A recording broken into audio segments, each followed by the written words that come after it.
Hello, everybody, and welcome back to another episode of Nerd Soup. I am Beau Oliver, joined here today with Aaron, the Nerd Soup Monkey, and we are back to talk about the first trailer for HBO's Game of Thrones spin-off series, The House of the Dragon, a prequel series set hundreds of years before Game of Thrones, and obviously hundreds of years before the fall of House Targaryen ruling over the Seven Kingdoms of Westeros. A surprise trailer. I wasn't expecting this. They kind of just dropped it on us, of course, Monday morning, disrupt our plans, but it's nice to get back into this world. Everyone said that the production value was going to be insane because the budget was going to be more similar to Game of Thrones Season 8, maybe even bigger than the earlier seasons of Game of Thrones. So just from the look of it, it looks like that same world. And I think a lot of people are going to be sucked right back in after getting a quick glimpse of this. Oh yeah, I'm already all aboard. It didn't take much for me. It was definitely a nice surprise waking up and seeing that. They dropped it at like 5:30 in the morning Eastern. I don't know if that's the most ideal time, but by the time I woke up, people were already talking about it. Already got millions of views. So it seems like, obviously we know what happened with Season 8 and the discourse around that, but I think a lot of people are excited for this, and I know I am. Just getting glimpses of the banners and the dragon logos and Targaryen characters and things like that. The Iron Throne. You see that Iron Throne?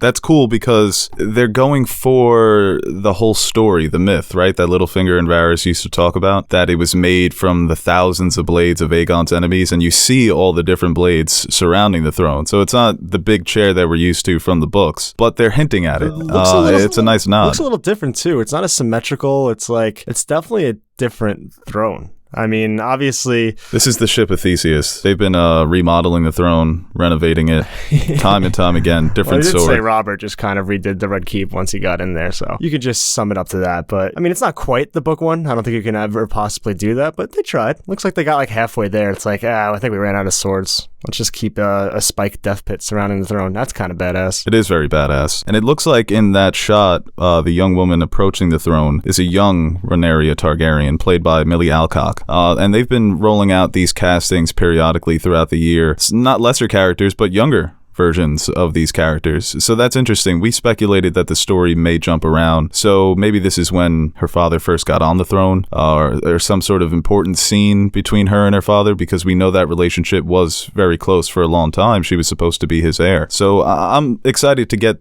those scenes as well. Game of Thrones didn't really deal in flashbacks. I think their first flashback was the first scene of season 5 with Cersei, so it very rarely happened. But for a show like this, where it is spanning multiple decades, you need those moments and those scenes. Yeah, I think it's gonna go back and forth quite a bit, and we see that other shot of her in front of the Iron Throne as well. So yeah, there's a couple shots of her when she's younger. She's definitely one of the main characters of this story, and kind of, going back and forth, showing that relationship, her upbringing, and kind of, because I don't know how long the series is actually going to go. So if they're only going to do a season or two, it's important to get that backstory in ways that you don't have the advantage of doing it over the period of 5 or 6 seasons. So going back, getting a glimpse into that relationship and really building this character, I think is very important. What did you think about that shot of Paddy Considine as King Viserys, sitting on the throne? He's got Blackfire. He's got the House Targaryen ring. It's kind of all you need. Establish who's the ruler, who's in charge here. Oh, it's awesome. I mean, he's like, you can't really see his face too much, but just that presence, sitting on the throne with that sword,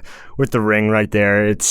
I'm very much looking forward to his portrayal, because he's a very good actor, and this is like really new for a lot of fans. I mean, we've heard plenty of stories about Targaryen kings of old, but he's one that's very complex. And like we talked about, his relationships with everyone around him, but mostly his daughter, is a very important catalyst for the story. Right, and right before that shot, we have the shot of Otto Hightower. Once again, we don't really see his face. We don't see his face at all. We just see the pin for the hand of the king. And that's another... That's all I fucking need, man. Right. It's crazy how little I need just to get so excited. It's another complicated relationship, because obviously he's an advisor, but he's got his daughter there as well, that we also see in this trailer, being played by Olivia Cooke. So that dynamic, it's always fun when the hand of the king and the actual king aren't on the same page, because they're both the two most powerful figures in all the country. So it's easy for them to draw up sides and lines and stuff like that. But like I mentioned, we also saw Olivia Cooke as Lady Alicent Hightower. There's one shot of her running through a hall holding a knife. Kind of fits her character. It's Game of Thrones, man. It's Game of Thrones. That's what people do. We back. And there's also you're running around with a knife. You're not lasting very long in this world. There's also that great shot of Lady Alicent and Princess Rhaenyra at the tournament, which is the infamous tournament that was celebrating the 5 years of marriage between Alicent Hightower and King Viserys, and that's when she showed up in her green gown. That's when she showed up in her green gown, and Rhaenyra showed up in black. So they drew sides, the blacks and the greens. But we'll get into that a little bit later. It was cool to see also the House Stark banner. Oh yeah, seeing all the banners, seeing just that tourney. I mean, it looks very crisp. And we talk about like the upped production value and the budget for this series being closer to the end of Game of Thrones in the beginning. I mean, just compare the production value to this tourney versus the one we see in season 1, right? And like it definitely has like a bit of epicness to it. I think it's going to look beautiful once we get to see that play out on screen. But yeah, this is the implication of this tourney, not just the action set pieces we're probably going to get, but this is definitely a sequence that I'm looking forward to playing out because, like you said, this is where, you know, things kind of really start to take off. Yeah, it's starting off with a budget that's reportedly bigger than their season 8 budget, talking about Game of Thrones. So it's going to start with a movie budget. There's some shots here that look so clean, like the two knights just fighting, and like you mentioned with the tournament. Another great shot in this trailer is the shot of Princess Rhaenyra and Prince Daemon, and I'm guessing they're at Dragonstone here, but the way that they drape them in the grays, you could tell that there's a difference between when they were younger and when they are older. You know, when all those political pressures start, you really start feeling it because they're characters who are going to be making moves, you know, and we know what happens to characters who try to make moves in this game, try and climb the ladder. But he also did the voiceover for this trailer, and I thought his voiceover was great. Good narration. That's half the reason why you get Matt Smith, right? Yeah, I mean, he really impressed me in the last movie I saw him in, Last Night in Soho. Obviously, he's a very famous actor, yes, and he's good, but I was just seeing him in that made me so much more excited for Thrones, because Thrones offers these actors to be very charismatic. A lot of these characters, it's about your presence, and how can you dominate those around you and on screen. You know, it's not only the game within Game of Thrones, but it's the acting game. It's like the acting fucking Olympics. Well, so that's the guy you get. Yeah, I mean, that's an important aspect of Game of Thrones, right? Because it does rely so much on character dynamics and relationships, and this maybe even more so, or just as much as the original series. I think so. All the family drama and everything that ensues. So the material allows for actors to really show off that charisma, and kind of when they all work together and play off each other, that's when you get these great emotional or tense scenes, or just like dialogue-heavy scenes that pack as much punch as an action sequence. I don't want to connect scenes here, but I wonder if this moment with him walking with the torch is the same as when we see that dragon statue or monument, memorial. I don't know what it is, or maybe that's a scene that takes place in like the present day, where it's like dragons used to rule the kingdoms. Now we're going to tell you the story of how they all fucking died. At first I thought it was real. I thought, oh boy, getting a big boy right off the bat. Is that Valerian? Oh no, we're going to get some massive boys. Oh yeah, big boys all around. Some fucking thick boys. Thick boys with bad breath. Hot breath. It's amazing how all of them have fucking dragons, dude. That doesn't seem like a tenable situation. Obviously, I mean, won't spoil anything. Yeah. What about this shot? We see Lord Corlys being played by Stephen Toussaint. We see his wife, Rhaenys Valerian, being played by Eve Best. And we also see the rest of their family. Laena Valerian, their daughter, and Sir Vaemon Valerian. So that was cool to see them fill out the rest of that roster.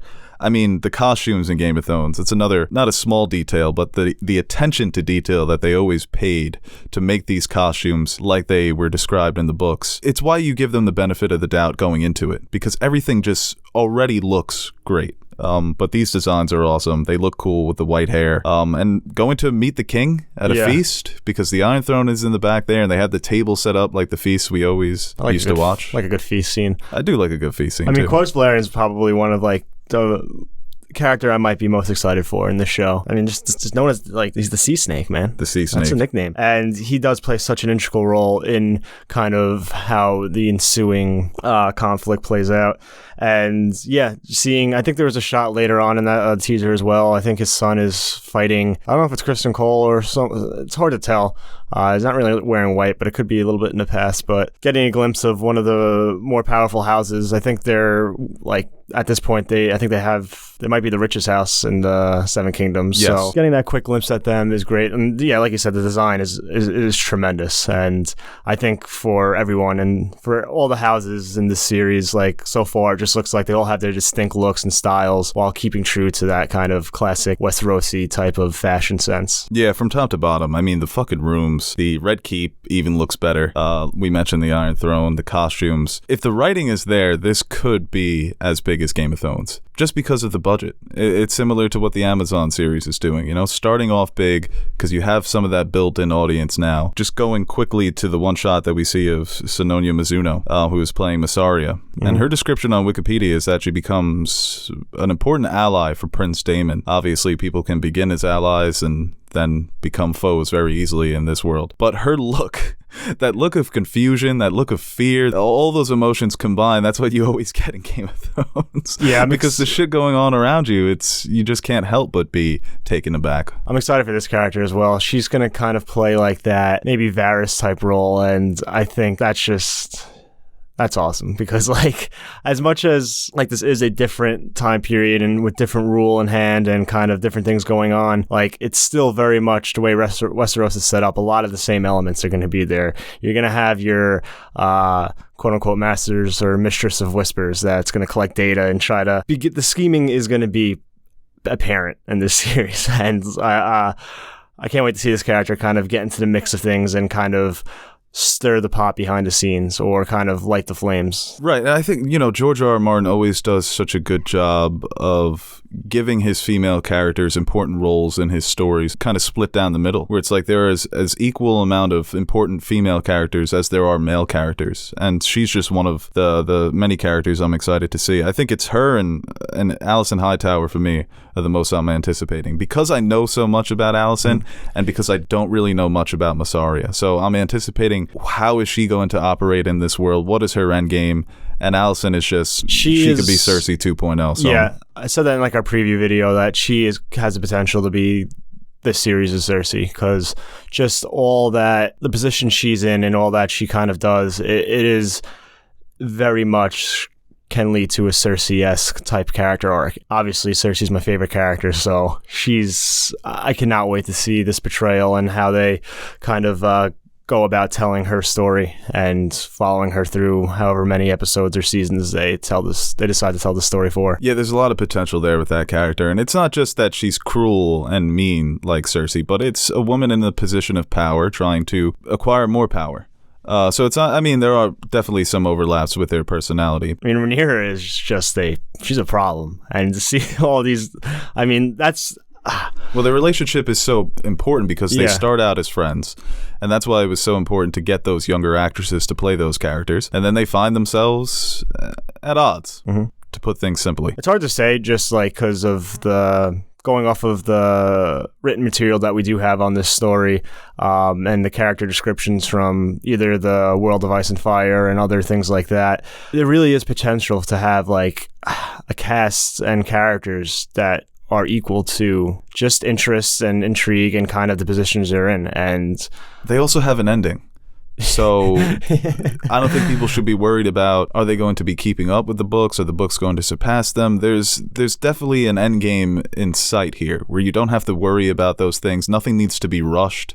This could also be, it doesn't have to be as long as Game of Thrones. It could be 4 or 5 seasons. But that also depends on its popularity, because I don't think it's going to be as big as Game of Thrones. But if it can even acquire a quarter of that audience, this show's going to be around for a long time. And this is a great first look.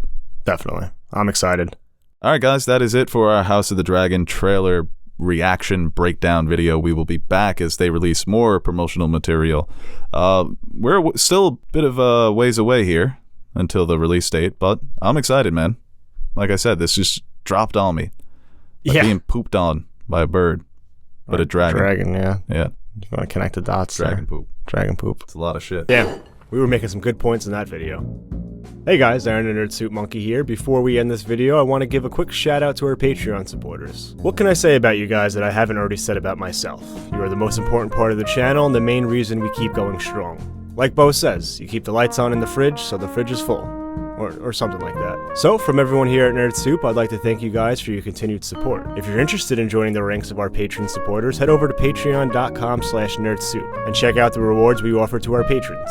We recently dropped some new stickers for you guys to check out, or you could choose a tier that will allow you to select a movie, show, or video game for us to review. We've got a full slate of fan-suggested reviews coming your way, and we're really excited about the chance to review some of those movies and shows. We've also got t-shirts, mugs, behind-the-scenes videos showing how we bring our videos to life.